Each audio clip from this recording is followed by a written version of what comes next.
ITM विश्वविद्यालय शिक्षा विभाग के आदरणीय अधिष्ठाता महोदय प्रोफेसर आर.पी. पांडे साहब, आज के इस आयोजन में जिनको सुनने के लिए हम एकत्रित हुए हैं, डॉक्टर अनंत गिरी साहब, आईटीएम विश्वविद्यालय पत्रकारिता विभाग के अध्यक्ष डॉक्टर मनीष जैसल, वरिष्ठ प्राध्यापिका चंचल जी, भरत कुमार जी,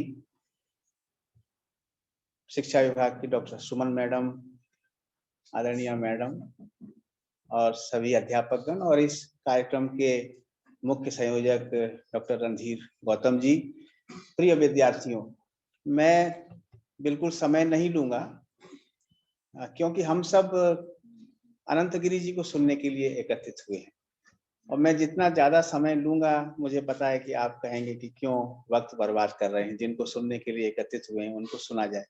लेकिन एक पूर्व पीठिका या भूमिका बहुत संक्षेप में रखना चाहूंगा आप सबकी तरफ से कि जिस विषय पे अनंत गिरी जी बोलने के लिए आए हैं उसको तो बोले ही, और हम सब की जो जिज्ञासा है उस पर भी बात करें। शिक्षा की सार्थकता पर बात करते समय मुझे वो संवाद याद आता है जो एक विद्वान ने भीमा मल्लाह से किया था। नाव नदी में थी और विद्वान ने पूछा कि भीमा तुमने भागवत पढ़ा है कि नहीं पढ़ा है, तो उन्होंने कहा कि हमने तो नहीं पढ़ा पंडित जी। तो तुम्हारा 4 आने जिंदगी बेकार चली गई। तो तुमने गीता पढ़ी है कि नहीं पढ़ी? कि नहीं पढ़ी पंडित जी। तो तुम्हारा 8 आना जीवन बेकार चला गया। तो तुमने वेद पढ़े हैं कि नहीं पढ़े? कि नहीं पढ़ा पंडित जी। तो तुम्हारा 12 आना जीवन बेकार चला गया। तो तब तक नदी में बाढ़ आई। तो भीमा ने पूछा पंडित जी तैरना आता है क्या? तो पंडित जी ने कहा नहीं। तो आपकी तो 16 आना जिंदगी बेकार चली गई। तो ये प्रसंग हमेशा याद आता है जब शिक्षा की सार्थकता की बात करते हैं। हमको नहीं मालूम कि शैक्षणिक संस्थान इस दुनिया में कब से शुरू हुए। भारत में गुरुकुलों की याद आती है और उनसे निकले हुए जो विद्यार्थी थे उन्होंने किस तरह से समाज को बदला, क्यों राज सत्ता उनके सामने नतमस्तक होती थी उन विद्वानों के सामने। और फिर पश्चिम के विश्वविद्यालय हमारे ध्यान में आते हैं जिसमें ऑक्सफोर्ड, कैम्ब्रिज जो 800,000 साल पहले स्थापित हुए। लेकिन आज उनकी प्रतिष्ठा जरूर है, लेकिन उनकी अपनी कुछ सीमाएं भी थी जिनको अगर समय रहेगा तो रेखांकित भी कर दिया जाएगा। क्योंकि ये कहते हैं कि ये जो डीन शब्द है ये चर्च ने जो एजुकेशन का सिस्टम स्थापित किया था वहां से आया था। डीन वो जो उपासना का भी काम देखे चर्च में और साथ साथ शिक्षा का भी काम देखे तो वो डीन कहलाता है। तो उन्होंने जब ये डिग्रियां शुरू की एमबीबीएस और ये सब, तो उन्होंने कहा कि हमारी डिग्री अगर लेनी है तो फिर हमारे ढंग से हमारे सिस्टम में आना पड़ेगा। और इसका नतीजा ये हुआ कि जो ट्रेडिशनल सिस्टम ऑफ मेडिसिन था, परंपरागत जो चिकित्सा पद्धतियां थी, उनको मान्यता नहीं मिली। और इस तरह से वो बात भारत में भी हुई कि वो परंपरागत जो चिकित्सा पद्धतियां थी उनको नीम हकीम का दर्जा दिया गया और डिग्रीधारी लोग बाकायदा नौकरियों में आते चले गए। वो एक विसंगति है। लेकिन आधुनिक भारत में पिछले अगर 150 वर्षों की 200 वर्षों की शिक्षा पद्धति की अगर बात करें तो हम राजा राम मोहन राय को आधुनिक शिक्षा के पायोनियर या अग्रदूत के रूप में तो देखते ही हैं। 1857 में अंग्रेजी ढंग की शिक्षा पद्धति शुरू हुई भारतवर्ष में, विधिवत प्रेसिडेंसी कॉलेज शुरू हुए, मद्रास प्रेसिडेंसी, कलकत्ता प्रेसिडेंसी, इस तरह से। और अगर स्वदेशी शिक्षा संस्थानों की बात करें तो हमको उसमें रविन्द्रनाथ टैगोर याद आते हैं जिन्होंने 1901 में एक छोटा सा स्कूल खोला था। वहां कोई पढ़ने के लिए जाने को तैयार नहीं था। उनके 2 बच्चे थे वो पढ़ते थे और एक और विद्यार्थी थे, ऐसे 4-5 लोग थे। वो जो पहले 5 विद्यार्थी थे उनमें से एक भारत के सर्वोच्च न्यायालय का 3रा मुख्य न्यायाधीश बना, सुधीर रंजन दास। तो कहने का अर्थ यही है कि ऐसा नहीं है कि जहां बहुत कम संख्या में विद्यार्थी या जिनको मान्यता नहीं प्राप्त है वहां से अच्छे लोग नहीं निकल सकते। लेकिन अगर भारतीय शिक्षा में प्रयोगों की बात करें, दुनिया के स्तर पर अगर देखें, हमें कौन कौन से नाम याद आते हैं। हमें मारिया मॉन्टेसरी की याद आती है। मॉन्टेसरी सिस्टम के स्कूल बड़े प्रसिद्ध हुए और लोग मानते थे कि हमारे बच्चे मॉन्टेसरी में पढ़ रहे हैं तो बड़े अच्छे हैं। और उसके बाद कॉन्वेंट पद्धति है। फिर इधर ब्राजील में, लैटिन अमेरिका में एक बड़े शिक्षा शास्त्री हुए पाउलो फ्रेरे, जिन्होंने उत्पीड़ितों का शिक्षा शास्त्र लिखा, एजुकेशन ऑफ द ऑप्रेस्ड। उन्होंने कहा कि दुनिया में ये जो मुख्य धारा की जो शिक्षा है उससे वंचित समुदाय के लोग तो बिल्कुल ही पूरी तरह से वंचित हैं, और जो वंचित लोग हैं उनके साथ किस तरह का व्यवहार होता है वो भी विचार करने योग्य है। तो दुनिया भर में ये जितने तरह की शिक्षा पद्धति लग रहे हैं तो ठंडी लग रहे हैं, हम एक संगीत से शुरू करेंगे। हमारे विनम्र प्रणाम professor Pandey, professor Tomar and doctor Manish ji और Randhir, Chanchala ji, doctor Vimal and all of you. हमारे विमल जी एक कविता सुनाए थे, एक कविता से शुरू करेंगे एंड हम सब साथ में बोलेंगे। आपका हाथों को मेरे हाथे में लेते हुए मैंने महसूस किया हर हाथों को आपका हाथों जैसे कुसुम और अंतरंग होना चाहिए।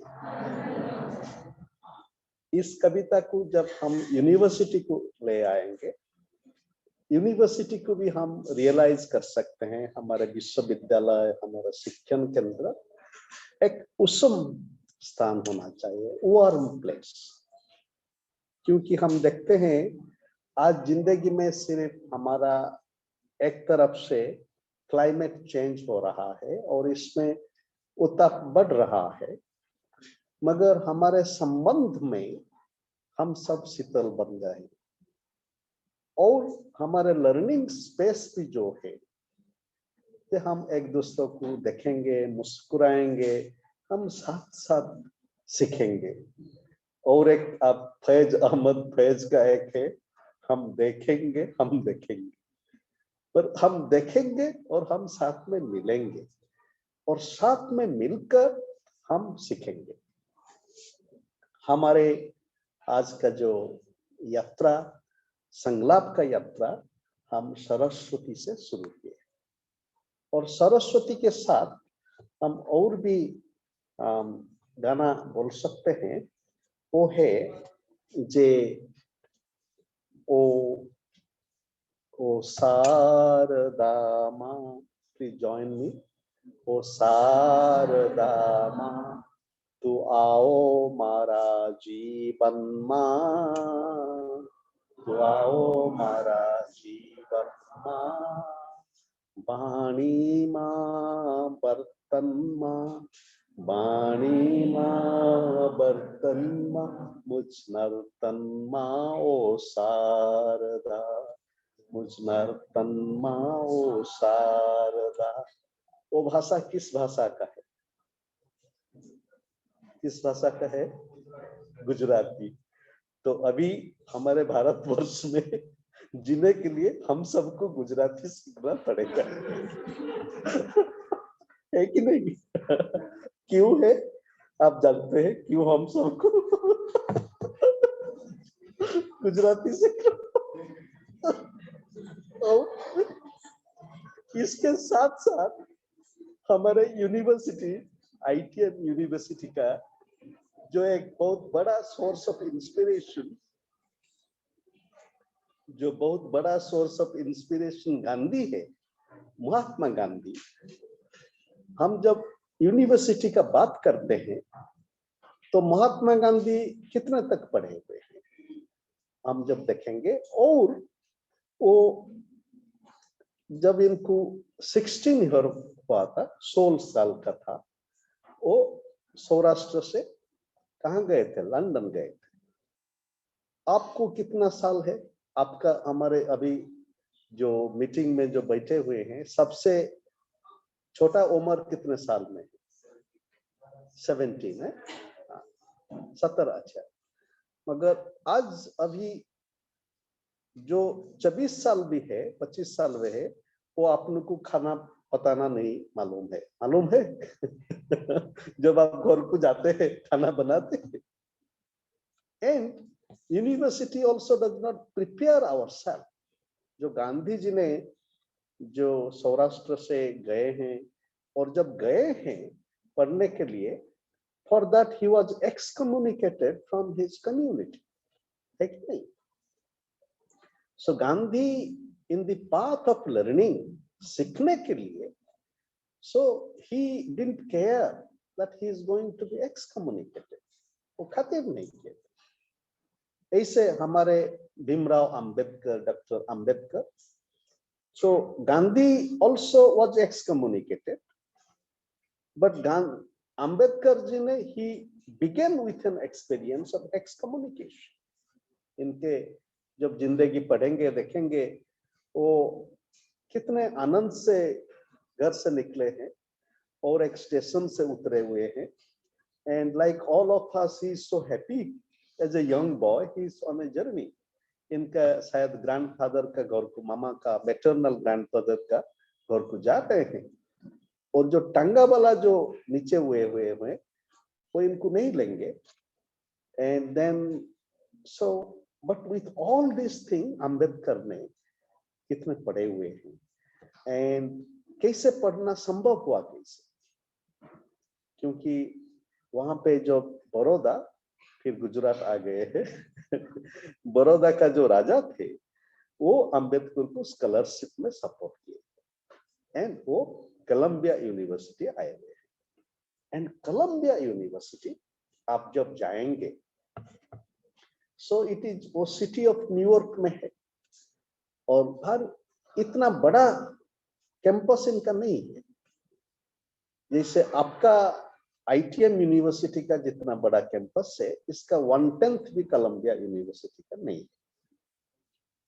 हार्वर्ड यूनिवर्सिटी सुने हुए हैं, हार्वर्ड यूनिवर्सिटी का मेन कैंपस भी इतना बड़ा नहीं है, और हार्वर्ड यूनिवर्सिटी का नजदीक में आप 10 मिनट आएंगे, पैदल में आएंगे, वहां पे है Massachusetts institute of technology, MIT, वो नदी का किनारा है, एक नदी बह रहा है, इसका किनारा है, ब्यूटीफुल सराउंडिंग, और इसके नजदीक में, नदी के पास में इनका लाइब्रेरी है, और लाइब्रेरी में जो है, तो इस सब यूनिवर्सिटी को जब हम जाएंगे, कोलंबिया यूनिवर्सिटी, और इसमें क्या है, learning, and the learning is such a process. क्या है इस लर्निंग का, तो सिर्फ क्लासरूम टीचिंग नहीं है, हमारे जो मेथोडोलॉजी है, जिस topic universities as centres for creative learning, इसमें दो चीज है, जो university as a creative centre for learning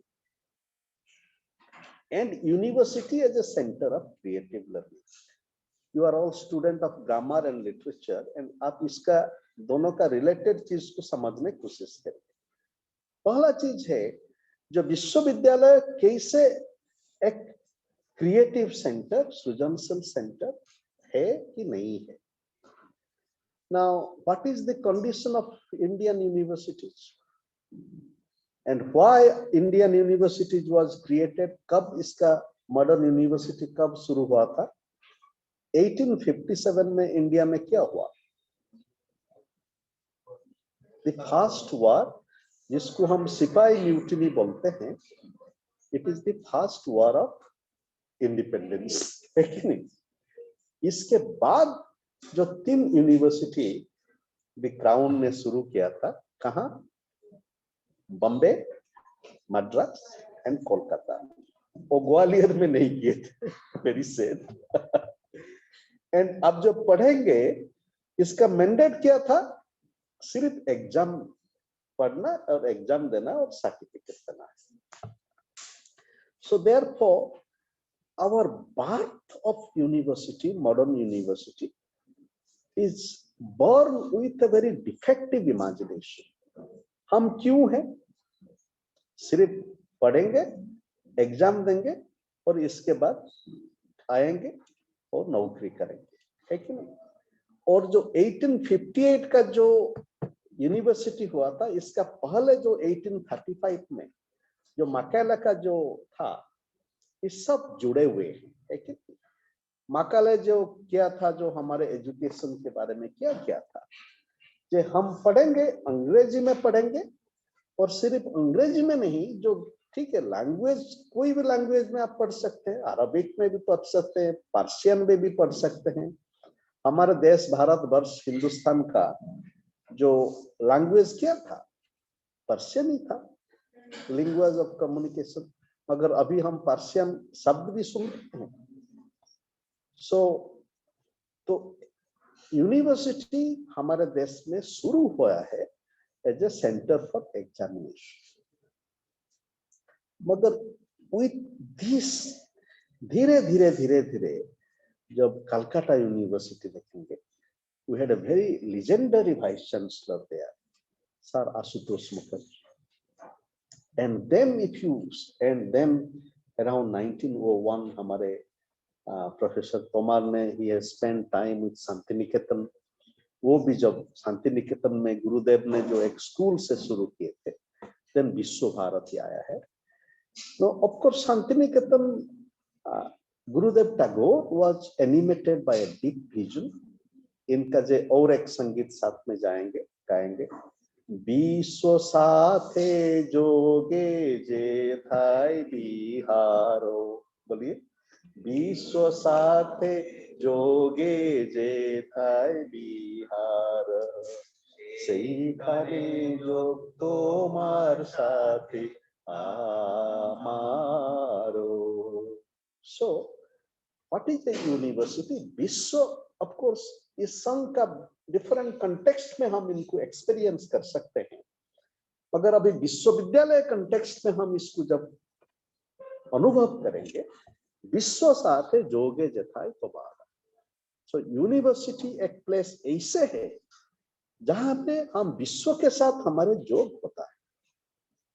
and इसीलिए कैसे जोग होता है, क्योंकि यूनिवर्सिटी हम ऐसे सेंटर ऑफ लर्निंग बनाएंगे, जैसे कलकत्ता यूनिवर्सिटी में sir Ashutosh Mukherjee, what did he do at that time, the best minds of the country, वो इनको बुलाया है।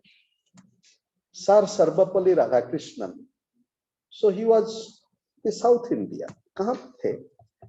And then even at that time Radhakrishnan was becoming a very famous philosopher. And then इनको ढूंढ कर the best minds of the country Ashutosh Mukherjee ने बुलाया है। एंड देन सो देयरफॉर एक क्रिएटिव यूनिवर्सिटी के लिए क्या चाहिए? Creative faculty, creative professors, creative seekers of knowledge. और राधा कृष्णन को जब आप पढ़ेंगे, देखेंगे, सो ही वाज, कितना इनका ज्ञान का क्या साधना होता था। इनका भगवत गीता का पर कमेंटरी देखिए, वो भगवत गीता पर जो राधा कृष्णन ने लिखते हैं, हमारे सारा विश्व में जो धर्म है, जो ग्रंथ है, इसका जो निर्यास और भगवत गीता का जो साथ कैसे संवाद बनता है, कैसे जब रागिणी होता है, एक सुर इधर आता है, एक सुर इधर आता है, हम एक विश्व शोर बन जाता है। तो ऐसे गुरुदेव टैगोर ने जब विश्वविद्यालय विश्व भारती शुरू किया, वो भी किया है, सारा विश्व में वो चीना भवन शुरू किया है, देन निपन भवन, जापानीज भवन, वो जापान गए थे, और चीना भवन में वो चीन से प्रोफेसर लेकर प्रोफेसर तान, और वो खुद ही चीन गए थे, अर्जेंटीना गए थे। अर्जेंटीना में वो विक्टोरिया ओकाम्पो के साथ इनका जो हृदय का जो प्रेम और संबंध है, और इसके साथ साथ सीएफ एंड्रयूज आए थे। अब जब देखेंगे एल्महर्स्ट, और and he didn't have much money, इनके पास तो ज्यादा पैसा भी नहीं थे, और गांधी और गुरुदेव का जो झगड़ा होते थे, वो झगड़ा इस चीज पर था, 1940 में जो गुरुदेव का 41 में इनका, इसके 40 में गुरुदेव कितना चिंतित थे, इस विद्यालय कैसे आगे जाएगा, और गांधी जी को पत्र लिखे हैं। एंड गांधी जी इनको लिखे हैं, महात्मा गांधी ने लिखे, देखो गुरुदेव, आप तो इतना उम्र हो गया आपका, and you need this money, I am arranging, but I beg you, please do not go on a begging expedition. क्योंकि गुरुदेव क्या करते थे, हर जगह जाकर लेक्चर देते थे, कितना स्ट्रेन ऊपर इनके आते थे। मेरा कहने का था है कि एक यूनिवर्सिटी बनाने के लिए जो साधना चाहिए, जो एक चाहिए जे आप सबको एम्ब्रेस करेंगे, तो इस प्रक्रिया में यूनिवर्सिटी एक क्रिएटिव सेंटर ऑफ लर्निंग बनते हैं। मगर अभी का यूनिवर्सिटी का हालत क्या है, हमारे इंडियन यूनिवर्सिटी, तो फिर अभी भी हम राइट फ्रॉम 1835 to 1858 to 2022 हम जब देखेंगे, हमारे क्या मतलब क्या है, सिर्फ कुछ छोटी मोटी कुछ पढ़ना, और विशेषकर जो गाइड बुक में जो लिखा हुआ है, ओरिजिनल बुक हम कितना पढ़ते हैं, न्यूटन है, आइंस्टाइन है, थ्योरी ऑफ रिलेटिविटी है, इन सब का ओरिजिनल वर्क उपलब्ध है कि नहीं? Just in A click of the mouse आप पढ़ सकते हैं। मगर इसके साथ साथ क्या है, यूनिवर्सिटी के बारे में पंडित जवाहरलाल नेहरू जो बता है, एक place of learning and scientific temper, एक प्लेस ऑफ यूनिवर्सलिटी। मगर वो यूनिवर्सलिटी का आइडिया क्या क्राइसिस में है, मैं थोड़ी देर के बाद में बताऊंगा। मगर यूनिवर्सिटी ऑल्सो हम जब लर्न करते हैं, सिर्फ नोटबुक और गाइड बुक से हम लर्न नहीं करते हैं, हम ओरिजिनल किताब से लर्न करते हैं। इसीलिए there is a link between university and library. Bibliotheque, book, हमारे कविता है जो बुक है, आप जानते हैं धर्म के बारे में बोले हैं, कुछ religion is the religion of the book. मगर इस कविता में मैं निवेदन करता हूं, can there be a book without a library? आप गुरु ग्रंथ साहिब देखिए, गुरु ग्रंथ साहिब एक बुक है, मगर इस बुक का अंदर कितना बुक है, कबीर का है, हमारे कुरान का, अल कुरान का है, और गीत गोविंद का है कि नहीं? और हर बुक में आप जब देखेंगे, बाइबल देखिए, वहां पे न्यू टेस्टामेंट है, ओल्ड टेस्टामेंट है, और अल कुरान का जो रेफरेंस है वो बाइबल के भी है। तो if our book is a library, then university as a creative center of learning has to be a creative library।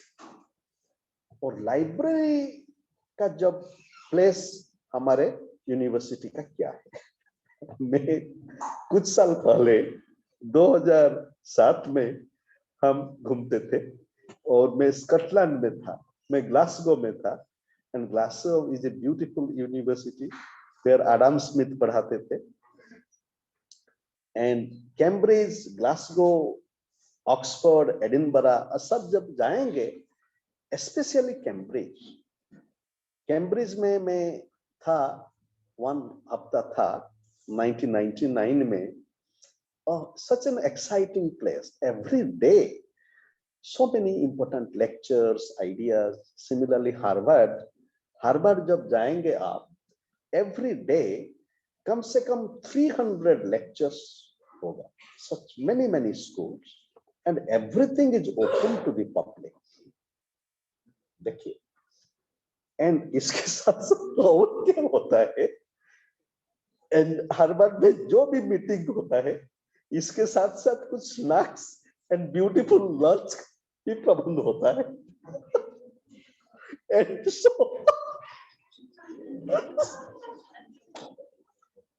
so the students, they do not have to be worry about anything। Up students, from the beginning, you come, you take your class, lunch time, you come to a seminar, you have a little bit of beautiful lunch, and in the evening you come। So जैसे हमारे सदाशिव जो है, श्री भगवान का है, जो इनका जो वृषभ होता है, वो वृषभ जो है वो किसी का केयर करता है। नंदी, वो तो नंदी का कोई विचार नहीं होता है, ये क्या खाना है क्या नहीं होना है, इनके सेंस ऑफ एश्योरेंस है। ऐसे है, it is not that Harvard university is able to do it because इनके पास पैसा है। इंडोनेशिया हम गए हुए हैं, और Indonesia is not richer than India. वो क्या इंडोनेशिया हमारा देश से ज्यादा पैसा इनके पास है? वहां पे जो भी यूनिवर्सिटी में जाएंगे, जो भी मीटिंग होगा, such beautiful food and for everybody, for students also. So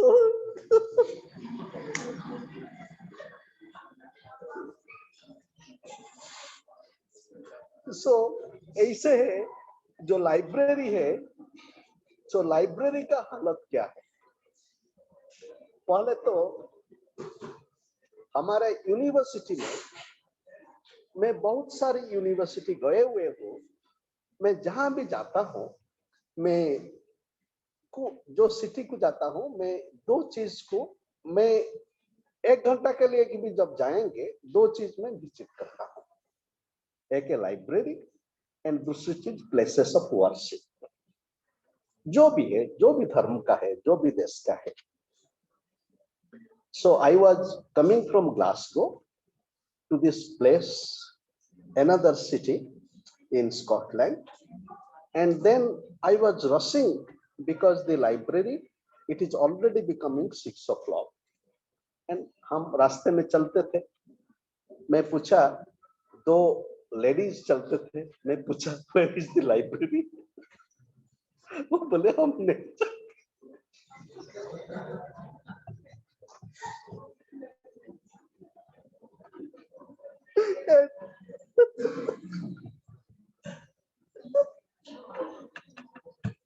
Then I asked, where are you? आप कहाँ जा रहे हैं? No, we are going to cinema hall. We are going to the cinema hall. Then I asked that, don't you like the library? आपको library क्या अच्छा नहीं लगता है? And then they told me, we do not have anything against it. So we do not have anything against it.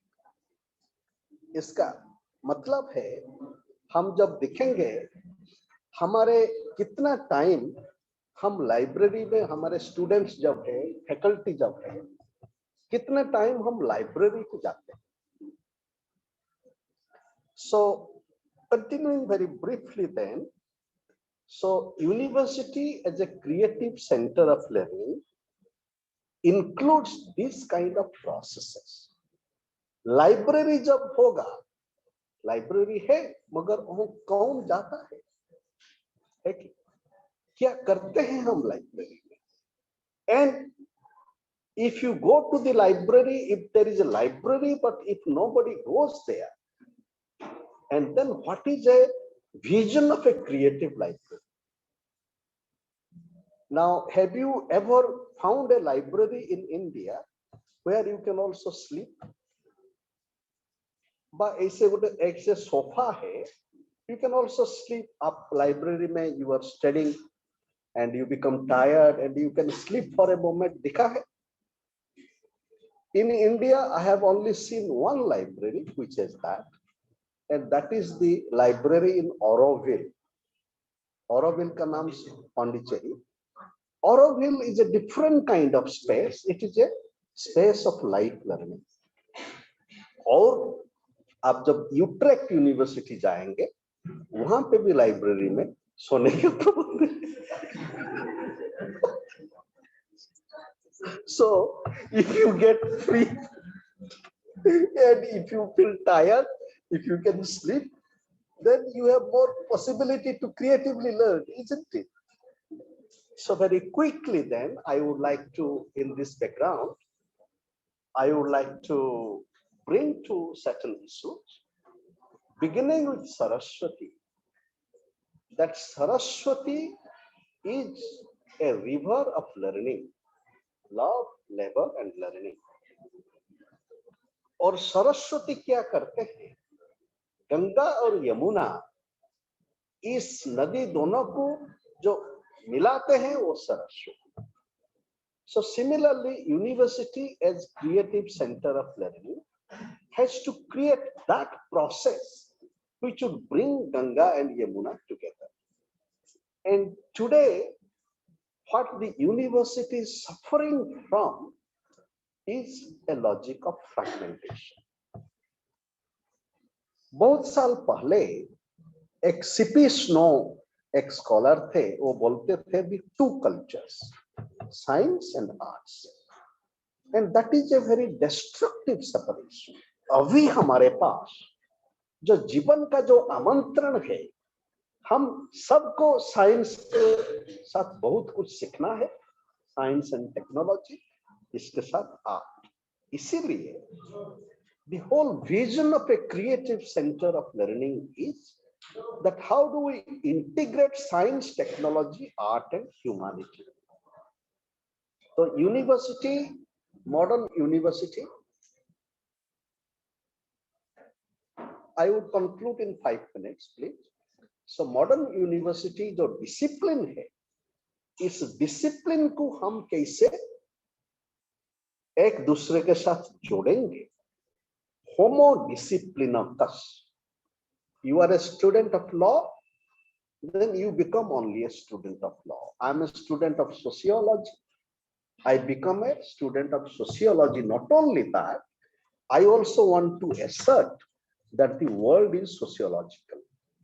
And I would also like to assert that if you do not know sociology, then your life is wasted. Like the story about the boatman. Each of the discipline, आप जब discipline में पढ़ते हैं, आप सिर्फ इसका अंदर confined ऐसे नहीं है, आप सबको आपका प्रिजन में लेना चाहते हैं, एक ही नहीं. In this context, I invite us to develop university as a center of learning with two kind of processes. One is homo complexicus, complexity. Our life is a dance of complexity, isn't it? But this complexity is a process. It does not mean that to dance with the dance of complexity, we would have to be complicated. No. Complexity as a process needs creative configuration of simplicity. That is where Gandhi comes. As much simply we live, we have resources to creatively confront the challenge of complexity. And complexity ke liye we need integration. So homo integrus. And very quickly moving ahead, then what we are finding is that university, which has to help us in moving from the crisis of the present to the future, along with examination, modern university is rooted in a paradigm of extraction. The whole university system is based upon extracting resources from Mother Earth. And science, technology, and management is part of this extractive way of relating to Earth. University as a creative center of learning now has to move from that paradigm of extraction to paradigm of care. How we care our Mother Earth, and in the process, Mother Earth also give us fruit and food, and we would sustain. And then it is in that process we would counter the logic of dehumanization. And then इसके साथ साथ अभी हमारे ज्ञान को लेकर जो commodification हो रहा है, क्योंकि यूनिवर्सिटी हमारे मॉडर्न वर्ल्ड में जो यूनिवर्सिटी के साथ जो क्रिएटिव एक्सपेरिमेंट है, जर्मनी में एक हुम्बोल्ट यूनिवर्सिटी बना हुआ है और अलेक्जेंडर फॉन हुम्बोल्ट, और इनका जो पैराडाइम था, यूनिवर्सिटी हमको सेल्फ होने के लिए मदद करेंगे, सेल्फ फॉर्मेशन के. नेपोलियन का जो पैराडाइम था फ्रांस में, नेपोलियन यूनिवर्सिटी, वो स्किल का था. अभी जो चैलेंज है हमारे देश में, जो स्किल को लेकर जो एम्फेसिस हो रहा है, that how skill learning also become a process of self formation. हम जो स्किल सीखेंगे, इस स्किल के साथ लाइफ स्किल सीखेंगे, और लाइफ स्किल के साथ रिलेशनल स्किल सीखेंगे। And it is in this context that university becomes a process of creative learning. इसमें हम जब ज्ञान जो आएगा, वो ज्ञान कहाँ से आएगा? हमारे अभी ज्ञान फंडामेंटली वेस्ट से आता है। हमारे जिस जगह में हम है, ग्वालियर है, इस झांसी का एरिया है, ग्वालियर है, जहां पे है, we have to learn with our local knowledge. And इसमें सिर्फ ईस्ट वेस्ट नहीं, north south and specially in India हमारे यूनिवर्सिटी कैसे become creative centre of learning of Asian cultures. जैसे अभी हमारे सार्क कंट्रीज है, India, Nepal, Pakistan, Bangladesh, Sri Lanka.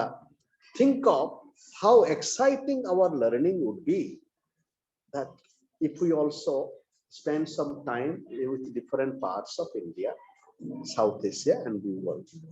So then it has been a joy having this sharing with you.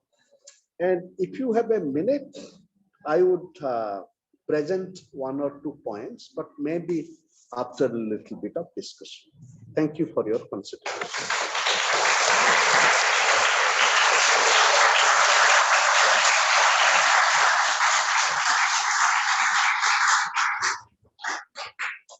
बहुत बहुत धन्यवाद सर। सर ने बड़ी ही सरलता और हास्य के साथ उन दुखती हुई रगों पर हाथ रखने की कोशिश की है जो वास्तविकता है।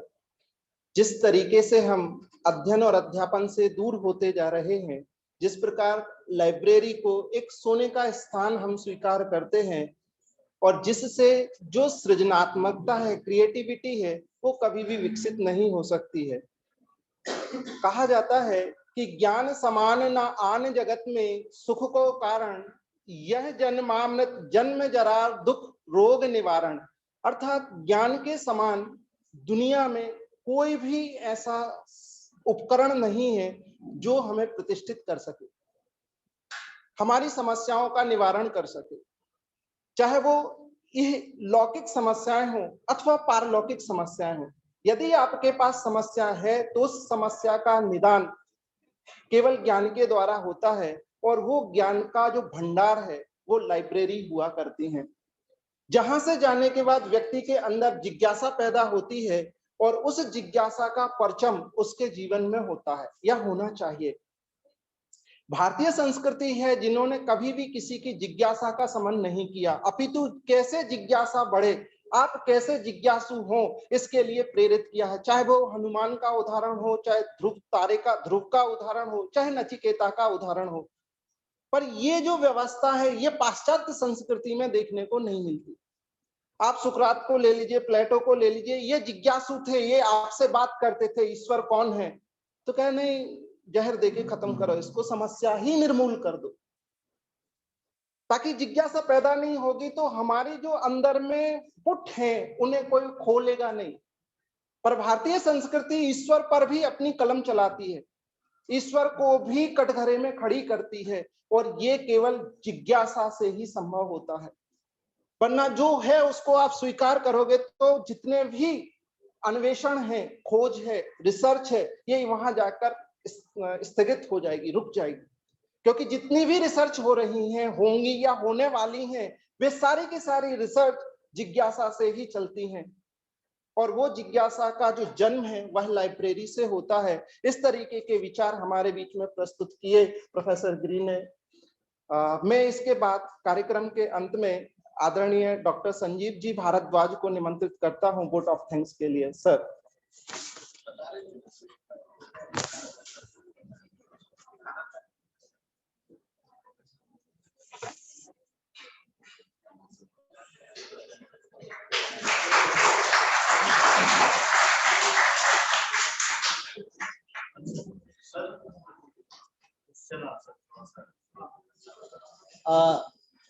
First and foremost of all, I'll thank Professor Giri for such a worthy lecture. At the same time, I've been asked by Honorable Dean Sir if we can make some discussion, and if there are certain queries, which could be rendered to Professor Giri, so that he can satisfy you whatever your queries are for them. If there is any query.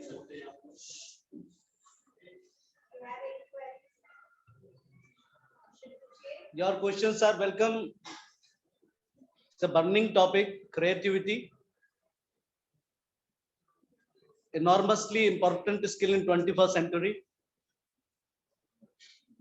You can ask your questions, please. Students.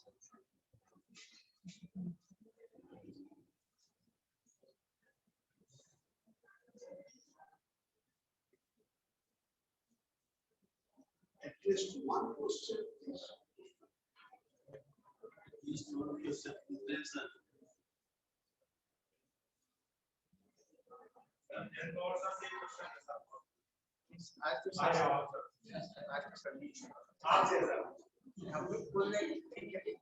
Sir Gandhi ji को हम पढ़ते हैं तो sir कैसा है बहुत बड़े त्यागी थे 8 अगस्त 1942 में उन्होंने करो और करो कहा था तो ये द्वंद्वात्मक हम देखते हैं और शांति आदमी के हाथ में युद्ध की पुस्तक देखते हैं गीता जिसमें पूरी लड़ाई है संसार की ये दो द्वंद्व समझ में सर इसको क्लियर कर सकते